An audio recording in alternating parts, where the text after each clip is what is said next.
In our talk today, we'll be talking about how to meet the major crises of life: death, divorce, separation, disfigurement, injury, accident, catastrophe, those serious things which result in emotional overwhelms. What techniques can we utilize to handle these experiences? And in doing that, we'll be referring, as we have in these other talks, to a map of consciousness which gives us a point of reference and allows us a greater understanding of what we'll be talking about today. And in this map, you'll see it's a mathematical model. Within the box, this represents the human ego, the self with a small self, our various levels of consciousness. And they're named according to common human experience: guilt and apathy and grief and fear, desire, anger, pride, courage, willingness, acceptance, love, joy. As we get towards the top, we get closer and closer to the truth. And as we get to the bottom, we get farther and farther from the truth. And you'll notice that death is calibrated at 0, enlightenment at 600. And so these numbers indicate the relative energies, the power of these energy fields. So that apathy is, for instance, half as powerful as fear. Fear has half the energy of courage, and neutral has half the energy of love, and so on. So that we can get a feeling for the relative power of these different positions. They're really coming out of points of view. You'll notice that there are arrows, so that everything below courage, you'll notice all the arrows go to the left, indicating that the effect is destructive, that the effect is anti-life, does not support life, and is in violation of the truth. When we pass above the level of truth, which is courage, we'll notice that the needle swings to the middle, and as we get beyond that into areas of lovingness, we'll notice that the arrows go to the right, indicating that these energy fields nurture and support life and are aligned with the truth. In the subject for today, acute catastrophic experiences which are overwhelming, we'll be referring to these energy fields then for a greater understanding, because we'll be talking about techniques with which to handle these emotional overwhelms. In these experiences, life suddenly becomes a nightmare. One is suddenly overwhelmed by an emotional storm. How to handle this acute event, how to shorten the period, and how to relieve the pain and suffering, diminish it to the minimum, will be the techniques we're talking about today. All of these major life experiences have something in common. They all represent, to the mind, a major loss, an acute catastrophic loss. They all indicate a major change, and they all have in common the feeling of powerlessness because of their permanency.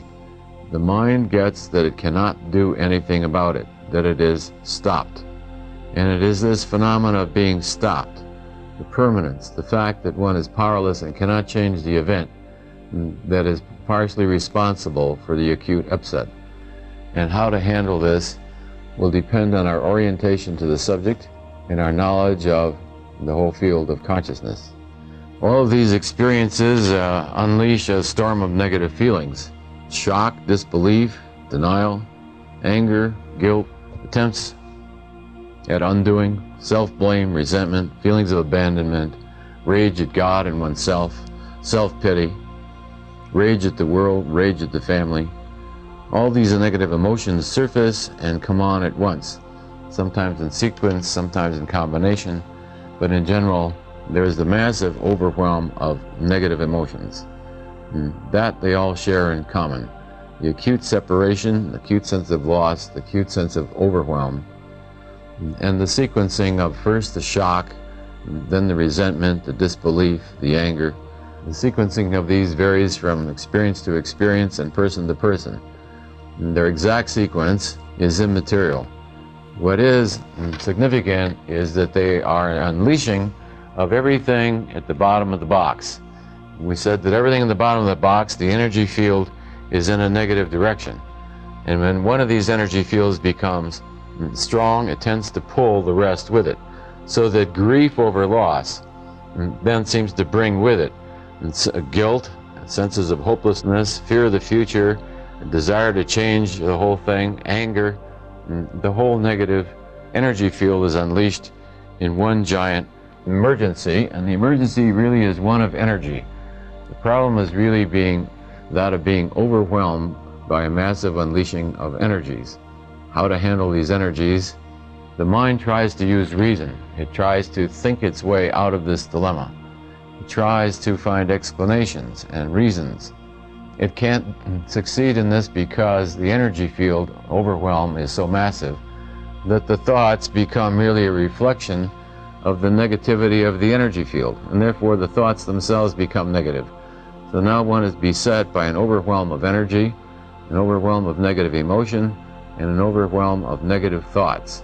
How to meet this crisis is our talk for today. Another thing that all these experiences share in common is that they are all at the top of life stress rating scales. You know, there are scales that rate numerically from 0 to 100, the degree of stress of certain life events. And the ones that we're talking about today are all at the top of the list. Death of a spouse, death of a child, death of a family member, divorce, all of these rate 100 on the rating scale. And the other ones we mentioned rate maybe 95 to 96, 97. So the ones we're talking about today are the maximal catastrophes which we can face in our whole experiences of life. How to convert these into acute gains, how to maximize them, how to use them as a springboard for a major leap in consciousness. We need to look then at consciousness itself, and as we have in other talks, we'll be talking about the relationship between body, mind, and spirit. What is that relationship? What is its exact nature, and how can it be helpful to us in our understanding of today's topic? And so we'll review again, as we have in the other talks, the fact that the body is unable to experience itself. The body has no capacity to experience. It just is. It is actually insentient. How do we know where the body is? Well, because of sensations. We don't experience the body, we experience sensations of the body. Sensations themselves have no way of being experienced.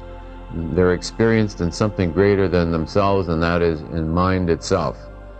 Our awareness of what is going on in body then is because it's being reported and experienced within mind.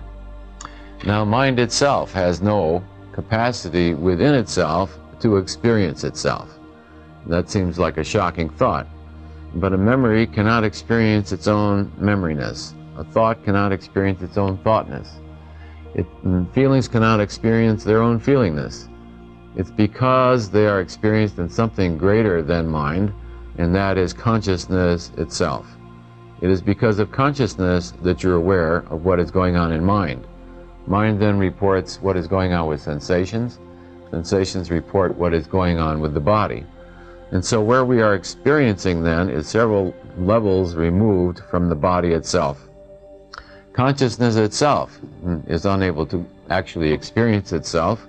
It is because of an absolute energy field beyond that called knowingness, that which is absolute, that we are aware then and know what is going on within consciousness, which is reporting what is going on in mind, which is reporting what is going on in sensations, which is reporting what goes on with the body.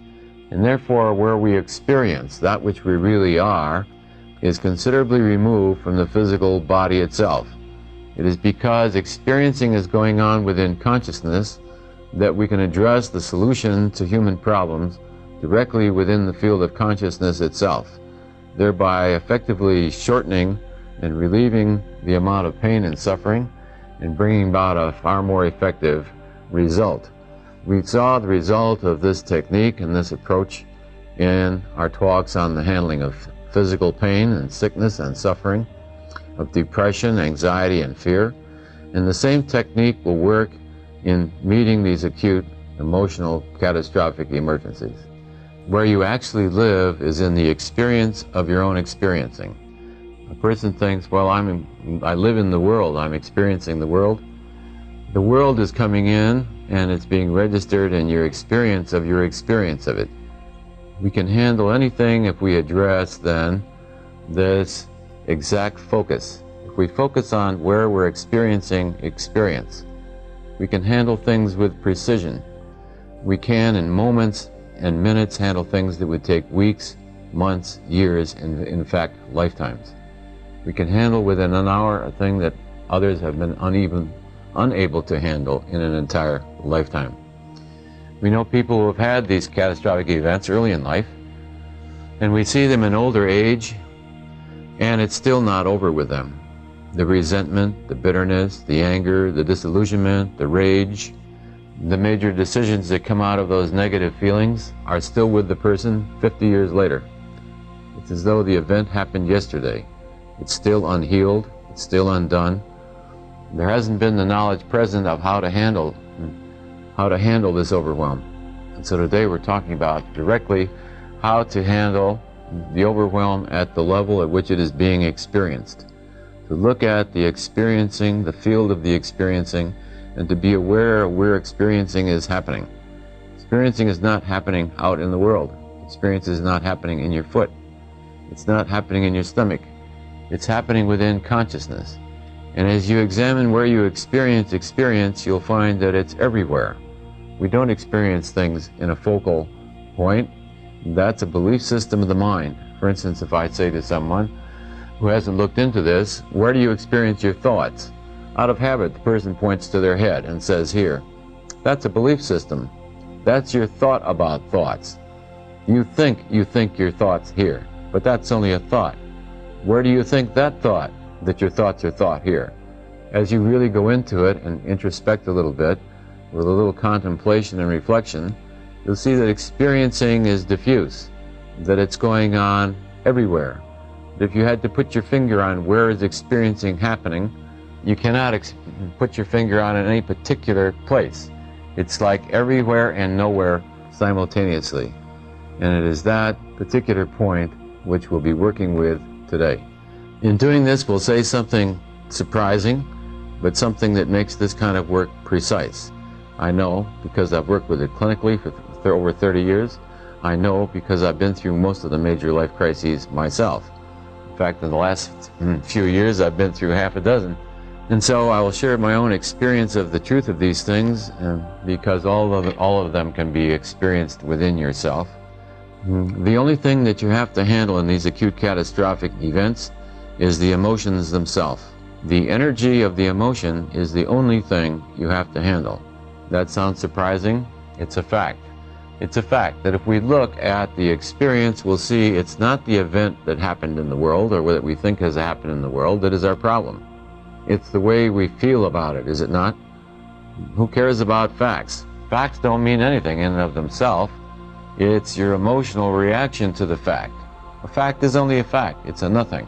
It's how we feel about that fact. And so therefore, the only thing we really ever have to handle about the events in life is our feelings. Our feelings come from our attitudes, our beliefs, our way of being with that, the way we view ourselves in the world. So that will give a variety to the emotions. But in an overwhelm, our problem is going to be handling just the emotional energy itself. We don't even really have to handle the emotions. All we have to handle is the energy of the emotions. Yes, you say, but what about the events out there? What am I going to do now with no money? What am I going to do with no husband, etc., etc.? Surprisingly, the events are very easy to handle. There is no acute catastrophe that the events themselves are merely just handled in a mechanical way. Once the feelings are aside, you may have reluctance, you may have some resentment, you may have regret, but these are minor things. The handling of the actual issues within the phenomenal world, within your daily life, are going to be easy. They're not the real problem. The thought that they are a real problem is just coming out of the negative emotions. The fact that they seem catastrophic and hopeless and unbearable and unsurmountable is merely coming out of the energy field of the emotions. Once you come out on the other side of it, life adjusts itself. Life adjusts itself. Something else comes in to fill the vacuum. Life goes right on. I go right on doing carpentry work even though I lost the thumb that was essential to doing it all of my life. The problem is really not how am I going to learn to do carpentry again. The problem is really not where am I going to start another business again, how am I going to start earning money again. Those are simple. Those are simple once the emotions are out of the way. Life presents the solutions to all problems. Necessity is the mother of invention. So whatever the dilemma is that appears in one's life, it will resolve itself. You will meet somebody new, and the energy of life resumes. Life goes right on, no matter how major the catastrophe seems at the moment. And therefore our problem is not handling the event out there, not handling the circumstances of life. They'll handle themselves.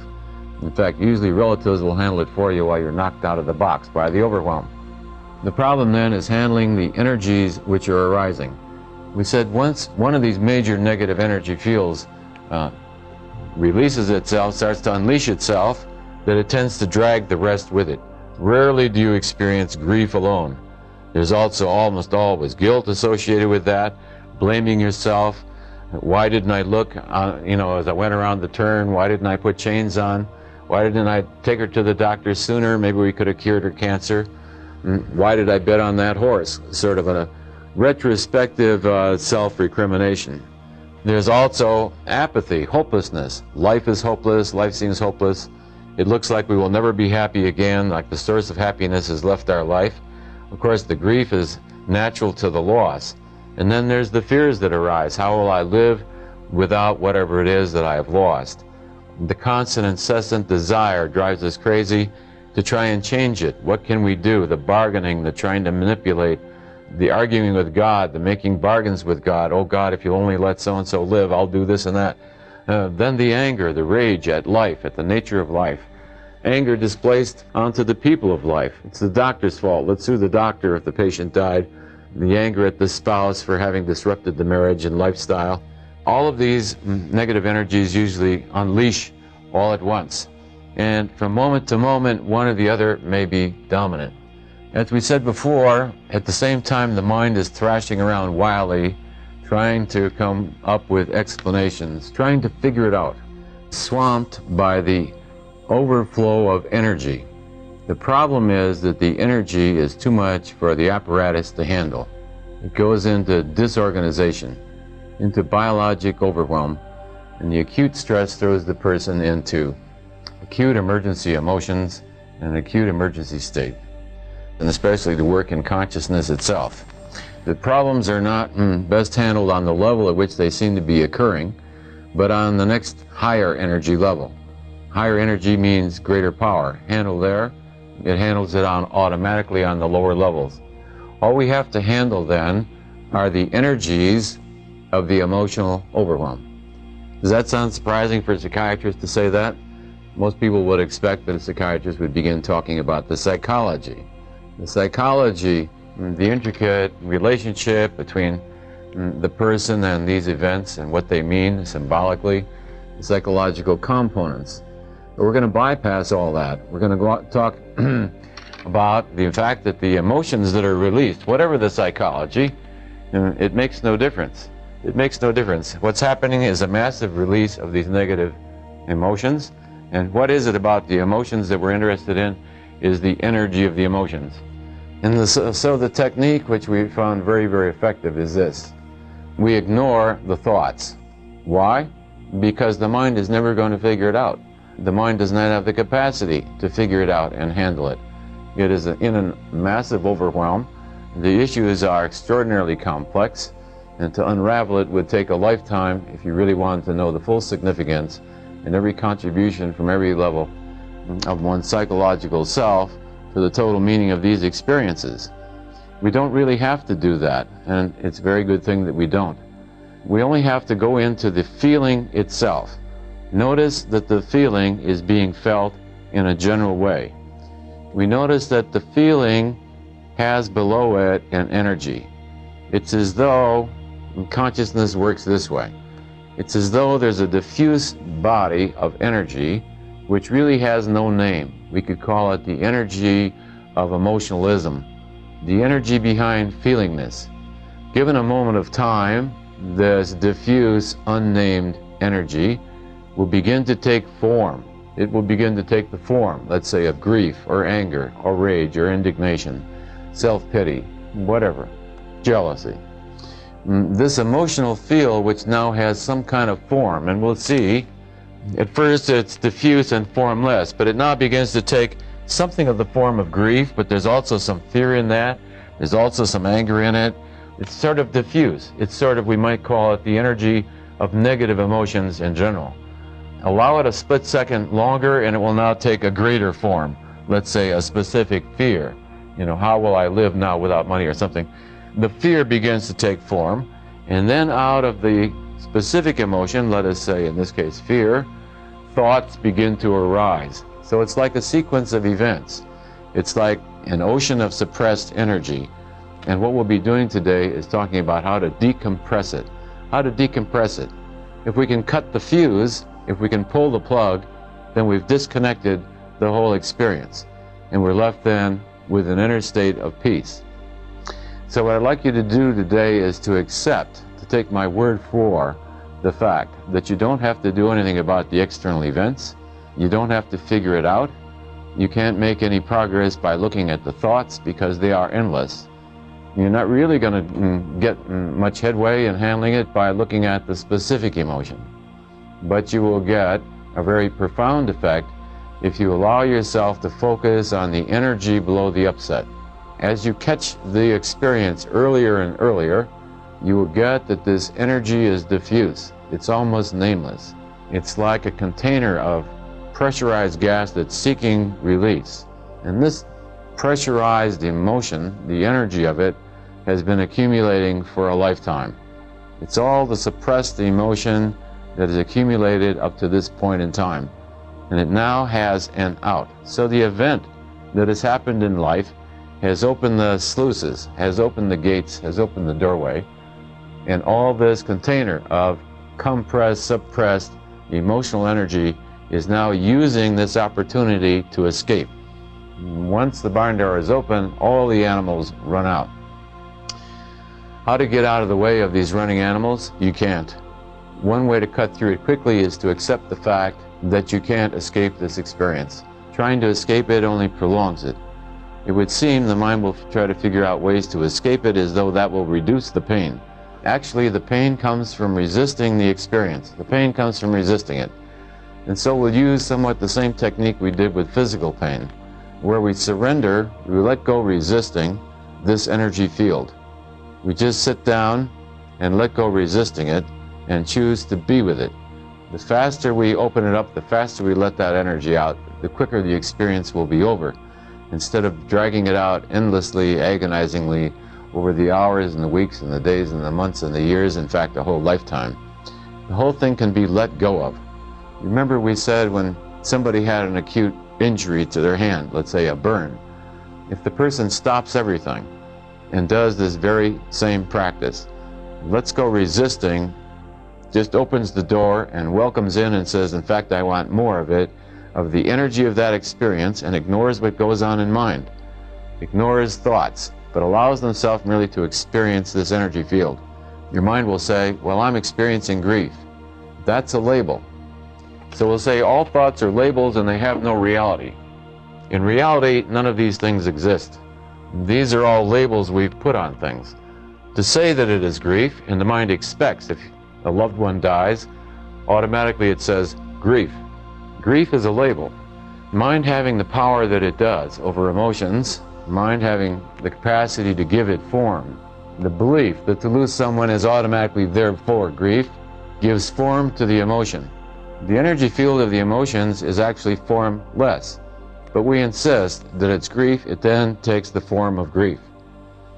If somebody holds a gun to our head, we're convinced naturally in mind that this calls for fear, and therefore the same energy now assumes a somewhat different form, labeled fear. We want to decrease the form of the energy field and stop labeling it anything. We don't tell people, you know, I'm going through grief, I'm going through fear, I'm going through an upset. Upset is closer to the truth. Upset is a general term because it's very hard to say what the emotion is in an acute upset. Initially, what is experienced usually is a sense of shock, a sense of numbness, a sense of disbelief. Can't believe that this happened. That's the moment to begin this practice. To know about it in advance, you're prepared. Knowing about it in advance, I recently, only a few months ago, went through such an experience and instantly began letting go, resisting the experience, constantly canceling out the thoughts, canceling out the loss, for instance, seems forever, a lifetime. That is a thought. It isn't the loss of a lifetime that is the problem. It's the energy of the emotion that's coming up about that. Once the energy of the emotion about that dissipates, the fact that, let's say, you're never going to grow another thumb again is sort of a so what. I've learned to do things with it, shuffle cards, count money, turn the pages of the book. That would seem like an impossible loss becomes sort of a so what. The problem is that acute catastrophic emotionality. So all we have to do is be with that. The technique is to allow yourself to experience it. In fact, to get it over with in a hurry, just ask for more. Say to yourself, I want more of it, I want more of it. We'll see as we talk later in our discussion about the energy fields here, that this is a major opportunity. The cause of all pain and suffering is the accumulation of this compressed energy field. And life events allow us an excuse. It opens the gate so that we allow ourselves to feel some of it. We put some of this on let's say somebody bumps the fender of your car, all the suppressed anger that you've accumulated over your lifetime now has an excuse to pop out. It gets angry over the dented fender. It gets annoyed over this. It goes into self-pity. It goes into jealousy. The events in life are the excuses. Excuses, in what way are they excuses? Because the compressed energy becomes unbearable. The mind then finds a way for it to discharge that is acceptable to you. A person who's familiar with this will feel the compressed energy and begin to release it without waiting for the mind to create an excuse that justifies the release of this energy. The more sophisticated mind doesn't need an event out there to release its angriness. It just knows that it's building up some suppressed angriness, and it sits down and it says, I better look at this, and starts letting go of the energy of it before the mind gets around and has to create something out there in order to relieve itself. It's as though the events in our life are almost like safety valves, release valves, a way to decompress this energy tank. And so our technique today is one of decompression. It's looking at the energy, looking at it where it's being experienced. We don't have to handle the thoughts. We don't have to handle the problems that the mind creates now around this particular event. When you look at any life experience, you'll see you only live within your feelings about that. The life event itself is really a nothing. In the morning, it may look catastrophic. By noon, it might be amusing. The event hasn't changed at all. The dented fender at the moment that it happens may be an outrage, and you're in indignation. And then as you think about it, you start to feel guilty. You know very well you turned a little too sharply yourself. Maybe an hour later, you're feeling sorry for the other guy. He now has an insurance problem. You realize it really wasn't his fault. Now you have a desire to make it up to him. Now you're into feeling guilty and blaming yourself again. Then you think about it again, and now you go back into rage. You see what you're living with. Are you living with the dented fender? The fact is, you never really live with the dented fender. You only live with your own inner experience of that. It's how you are with that you are experiencing. We never experience the dented fenders in life. We only experience our emotions about that. I hope that simplifies it. It makes it simple, isn't it? It's not quite as bad and overwhelmed now when you look at it.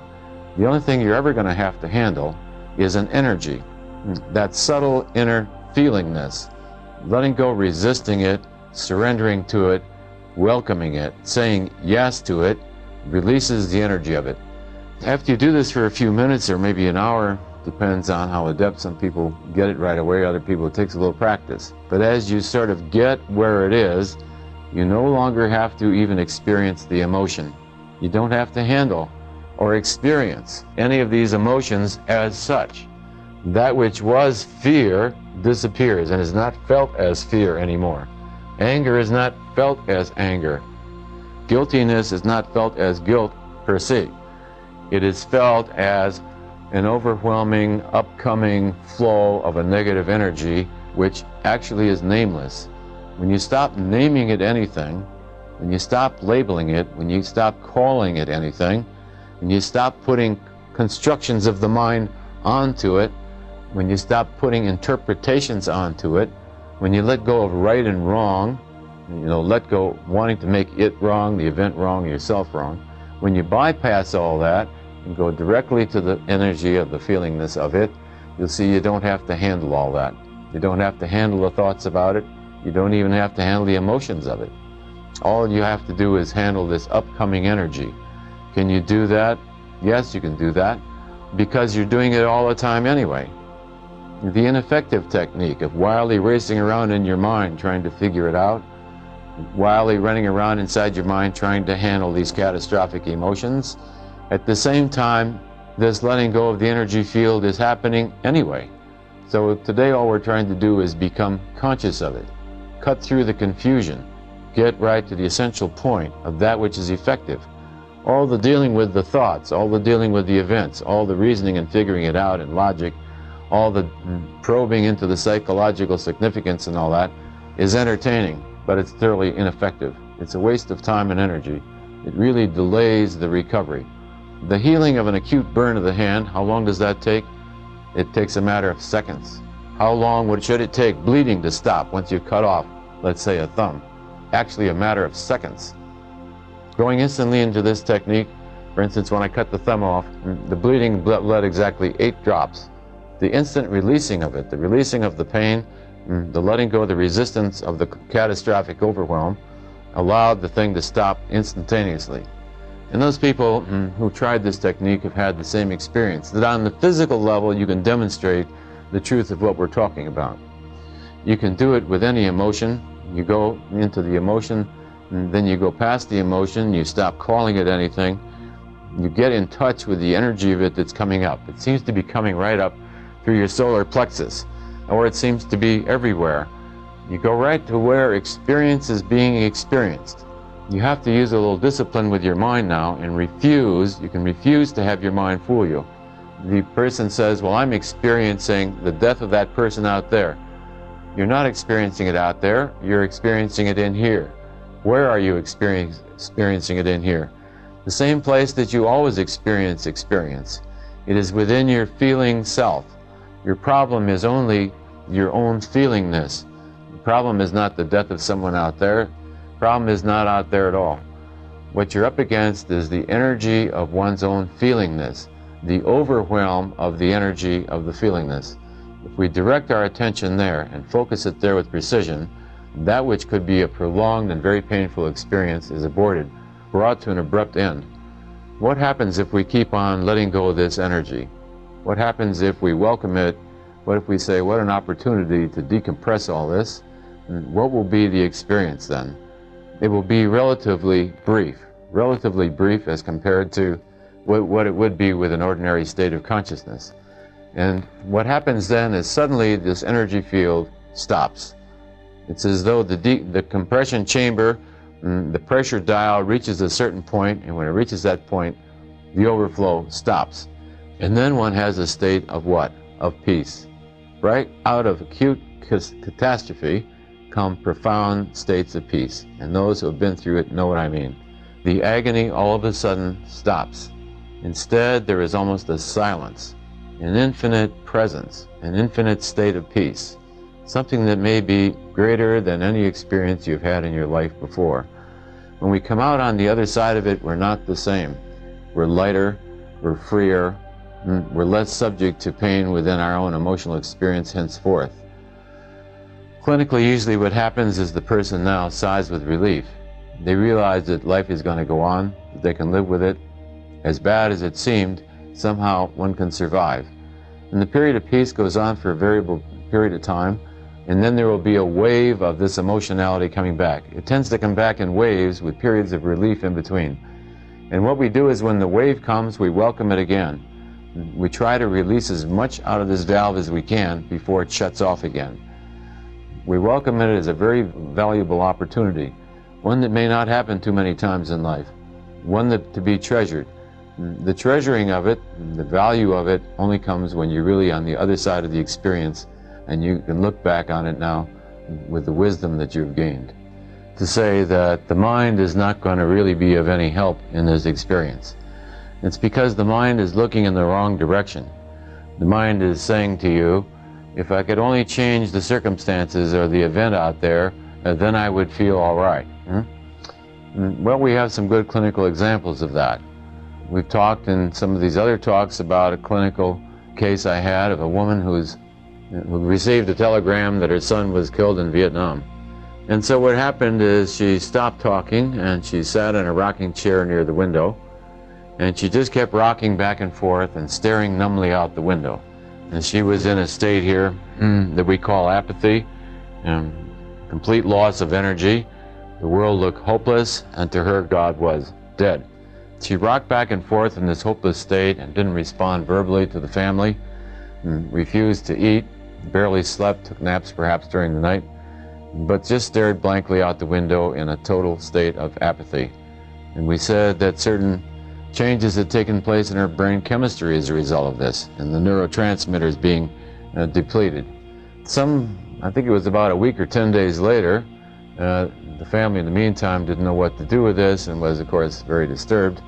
About a week or 10 days later, the family received another telegram from the State Department saying that it was all a mistake, that the son had not been killed in action. It was another serviceman with the same name and, curiously, a number that was only one digit off. Somehow there'd been an error in the computer. And so they said to her, "Mother, he's not dead." And she went right on rocking, staring blankly out the window as though she didn't even hear them. And so that changing the circumstances in the outer world are not necessarily going to change the upset. Why? Because it has started a process. It is the process now that has to be handled. So what has to be accepted at this particular time? Not the events that have happened out there, because that's just what you can't do. That's what you can't do, is accept the circumstances that have happened in your life. What you can accept is to surrender to the fact that you've got to bite the bullet. That right now there are times when you've got to be with your leg is caught in the bear trap. There's no way out. And so what we surrender to is this experiencing itself.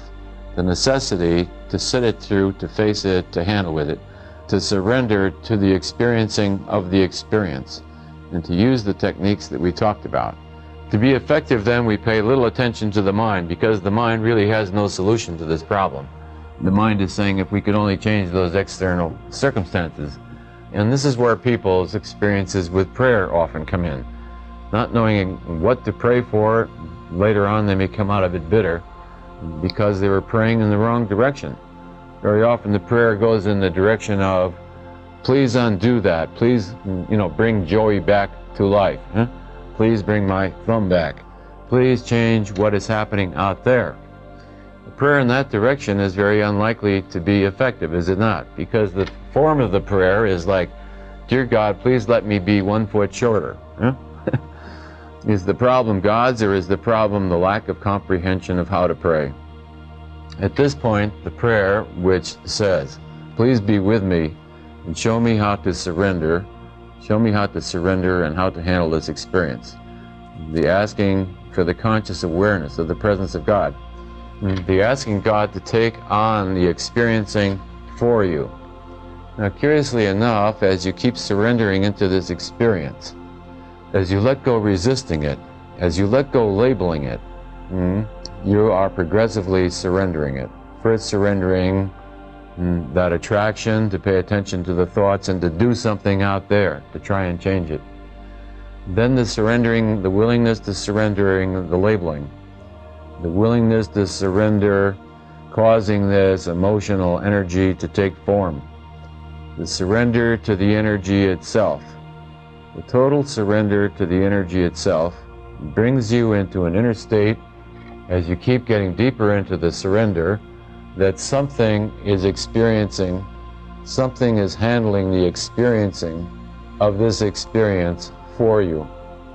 It's as though the personal self now withdraws, and the energy is being handled, and all one can say is that the energy is being handled. So those who pray in that direction, to be aware of that which is handling the experience, because as you get deep into the surrender of the experience, you will realize that it is being handled for you. It's as though some energy field, some infinite mode of existence, some aspect of beingness is handling it for you. And there comes the surprising realization that one was never handling it at all to begin with. That this was some kind of an illusion, that it was projecting oneself into it, giving it form, identifying with it, that was causing the pain. So the pain is coming from the resistance, the insistence that the personal self, in all of its aspects, has to handle this, that it must do something about the experiences out there, sue somebody, or change the house, or move to a different location. As it surrenders that, and it surrenders its thinkingness, and it surrenders its wanting to control it and change it, and surrenders to the inner experience, and sees it eventually as a great gift. How can it be seen as a gift? Only when we come out the other side of it. So we'll talk to those who are aligned consciously in their life with spiritual work. What does spiritual work look like to you? You sit back and you ask yourself, what do I think of is spiritual work? You know, for those of you who don't call it spiritual, you might call it consciousness. You might call it dealing with your unconscious or your superconsciousness. Whatever you label it, whatever you call it, what is the nature of that? What does it look like to you? And I've asked 3 or 4 people who spent many years at it. And I said, when you picture spiritual work, what do you see? And they see a person kneeling down and praying. And they see a person in church. They see a person at a gathering with everybody holding hands and everybody saying Om and picturing light in the center of the circle. They picture themselves sitting with a book and studying late at night, 12, 1 o'clock in the morning. They picture themselves listening to audio tapes of well-known spiritual speakers. They picture themselves at convocations for body, mind, and spirit, and healing services. And so this is a whole panorama of that which the mind then encompasses and says that is spiritual work. But then when faced with a life crisis, it's as though that is excused out. That is not spiritual work. Spiritual work is everybody studying this textbook and looking at a picture of a guru and singing songs. And then there's an acute catastrophe, and we like bypass that now, and we resume our spiritual work after we've sued that son of a bitch and after we've handled all these various things in our life. As a friend of mine once said, well, let's sue them first and then forgive them later. It's as though one doesn't really see the essence of spiritual work. What one doesn't see is that the spiritual work has brought up these acute crises and brought us into them, and that these are the opportunity. This is where the spiritual work is happening. The other was preparation. The other was gathering of information, the gathering of experience, the deciding on direction, the accumulating of spiritual knowledge. And then comes suddenly the moment of truth. Then comes the time to do it, when we take it out of the intellect. And so we see people who have been in spiritual work and around metaphysical circles for years and years, and nothing changes. Nothing changes. They have the same illnesses, they have the same problems, their personality is the same. They haven't had any of these experiences of inner truth that they hear about. And what is the problem? The problem is when life brings to them the golden opportunity. This is it. This is the time to make that spiritual knowledge real. This is the time for transformation. This is the time to take that leap in consciousness. These are golden moments. Acute catastrophes are the times when you make great leaps, when you face it directly, when you fixedly say, I will not veer from this spiritual work, because now what we're really confronted with is real spiritual work. Not reading some pleasant sounding phrases out of a book, not looking at the happy picture of some guru and with his robes and all that. We're right in the thick of it. We're right in the teeth of it. The teeth of spiritual work is when you are confronted with that which you cannot avoid. A direct confront that requires a leap in consciousness. And so these are golden opportunities, priceless. If you see them as priceless, your willingness to be with them, your willingness to say, okay, your willingness to go with it no matter how painful it may be, then makes a giant leap in consciousness, a real advance in wisdom, knowledge, and awareness. That which you read about within the books then becomes your own inner experience. There is something below the emotionality that is literally experiencing this energy out for you. It's literally being handled by something far greater than your own personal self. Were there only the small personal self there, it would be totally swamped and obliterated by the energy released by these experiences. It is because there is something greater than the personal self, which is more than capable of handling it, that allows you to survive it. The trick of the mind is not to see that. The trick of the mind is to try to change what goes out there, trying to figure it out. Fall back upon the intellect, and the intellect is not going to resolve this kind of a problem. When you've dropped a big oak log on your foot and you've broken all the bones across the front of your foot, what's going to be needed at that moment is your readiness and your willingness to handle that which life presents. The having the tools, the having the willingness, brings about a very rapid healing. There is the awareness in an acute overwhelm that you really can't handle it. See, part of the panic is the realization that that which you think you are, your own limited self, relatively powerless, is no match for the power of this experience. You're correct. That's right. That's precisely what's going on. The limited individual personal self cannot handle this overwhelm. That is the precise spiritual value of it. What do you really want to change about the experience? And you'll see what you want to do is change how you feel about it. It's how you really feel about it. And what you can know is that the feeling will come and go. The event is not going to bother you after the feeling state. So all that one has to experience through then is the acute upsurge of this emotion, the energy of this emotion. The events are going to take care of themselves. The desire, as you see it, to change that which occurred out there, the desire to change how you feel about it has to be surrendered. The confront is there, and all we can do is say yes to experiencing it through. Death of a loved one, divorce, separation, acute emergency, catastrophe, injury, they all bring about a state of shock. And the shock is the same no matter what the precipitating event. And the shock is the sudden realization of one's powerlessness. The fact that the will has met a brick wall.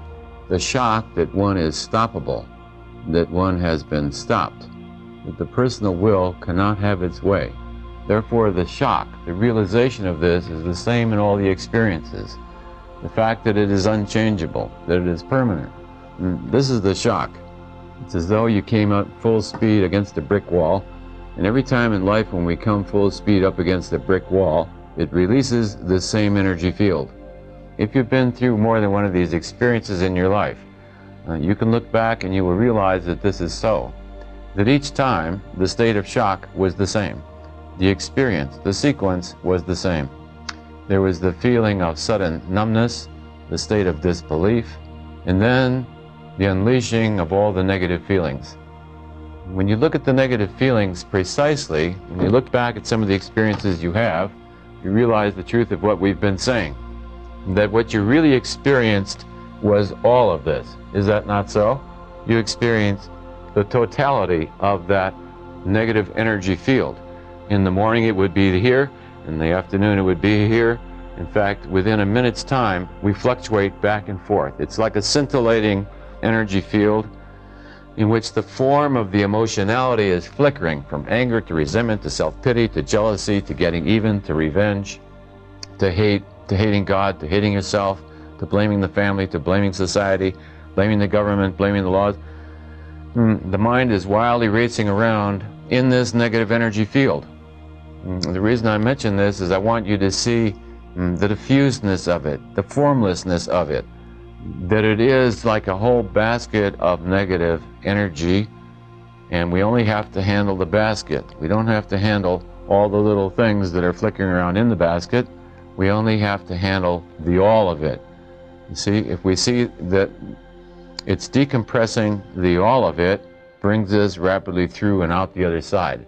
That it's an inescapable experience, the willingness to surrender to the work that has to be done now. How can we tell when that work is through? Because we suddenly come out into that inner state of peace. We know people, as we said, that years later still have resentments and anger and are still caught in some aspect of that negative energy field. It's because it wasn't handled in the first place. The person has been unwilling to sit down and handle it until it's through, until it's over, until it's complete. The reason, of course, that people are unwilling to do this is because of the pain involved, because they don't know the techniques, because every time they go at it, they start again trying to change the events in the world and trying to handle the thoughts, the intellect and the mind trying to figure it out. They run into the same impasse. So not having an effective tool with which to handle it, the work is left incomplete. What happens with the incomplete work then? What happens with the emotions that were not released? That which is left undone and begins to express itself in emotional attitudes and begins to express itself in the body in the form of illness. So the unconscious guilt that was not let go of over the catastrophe that happened many years ago brings forth through the autonomic nervous system and the acupuncture energy system and connects up with something from mind. We said mind, the energy field of the intellect, of thinkingness is here in the 400s. The energy field of the guilt then, or of the grief, of the fear, of the anger, couples with some belief system in the mind about some particular illness and results then in a physical illness, which in psychoanalysis we would say is psychosomatic, in that here the contribution of the psychological is on the surface and quite visible. And so the end result of the unresolved handling emotionally of a catastrophic experience is often an illness which may recur many years later. The grief that was undone at the time over the death of some family member, 20 years later may express itself as that heart attack.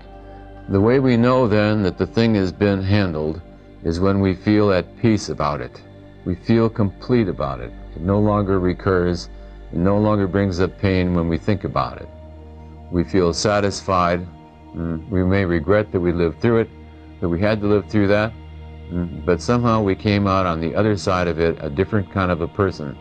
And with that knowledge there comes a certain sense of peace, telling us that that has been handled now. The essence of a catastrophic situation is the discovery of that which is greater than one's personal self.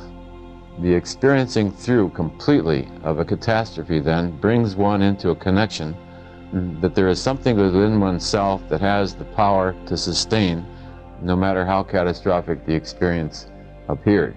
And so one comes out on the other side of it as a greater person. The awareness that there is something within, that there is a presence, there is a quality or aspect of life within oneself which has the power to sustain one through the most seemingly impossible situations.